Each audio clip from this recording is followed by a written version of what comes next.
We were the picture of blissful ignorance. 6 friends huddled around a crackling campfire, faces lit by the flickering flames.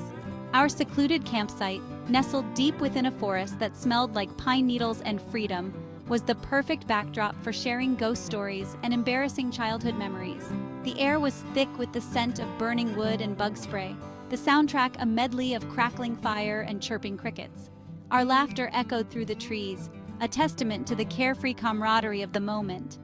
Little did we know, the night was about to take a sharp turn, into the land of awkward and uncomfortable. We were a mixed bag, our group. It started innocently enough.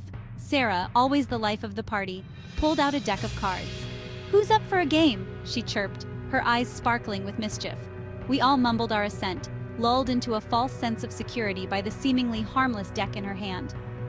"Okay, here's how it works," Sarah announced, her voice taking on a conspiratorial tone. "I'm going to name 3 people, and you have to tell us who you'd marry, who you'd—" She paused, drawing out the suspense. "Well, you know," she finished with a wink, "and who you'd kill." My stomach lurched. Marry, fuck, kill? Seriously? What started as a night of harmless fun had morphed into a recipe for disaster. I could already feel the dread creeping in, a cold sweat prickling at the back of my neck. This was going to be bad. Really bad. The first few rounds went by in a blur of nervous laughter and carefully calculated responses. But the game, like a runaway train, was picking up speed, and I could feel my turn approaching. My heart pounded in my chest, a frantic drumbeat against my ribs. "Okay, Tina," Sarah sing-songed, her voice laced with a hint of wicked glee. "Your turn, let's see. Mark, Chris, or Lisa?" The names hung in the air, heavy with unspoken tension. I could feel all eyes on me, their gazes burning into my skin. My brain short-circuited. All semblance of rational thought vanished, replaced by a wave of panic-induced absurdity. "Oh, easy," I blurted out, my voice cracking under the pressure. "Marry Chris, obviously. He's the safe choice. Kill Mark, no offense," I added hastily, throwing a panicked glance in his direction. "He snores like a chainsaw." And I hesitated, my voice trailing off as I realized the implication of my answer. "Well, I guess that leaves Lisa for—" I couldn't even bring myself to say it. The silence that followed was deafening. The crackling of the fire seemed to amplify the tension, each pop and hiss a testament to the social landmine I had just detonated. Faces around the circle contorted in a mixture of shock, amusement, and thinly veiled horror.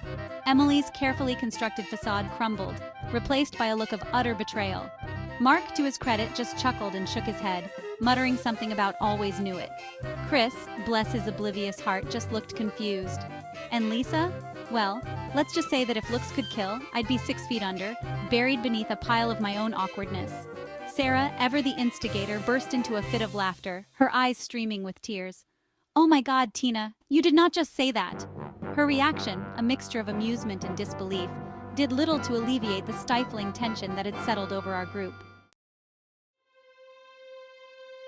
The rest of the night passed in a blur of forced smiles, strained conversations, and pointed silences.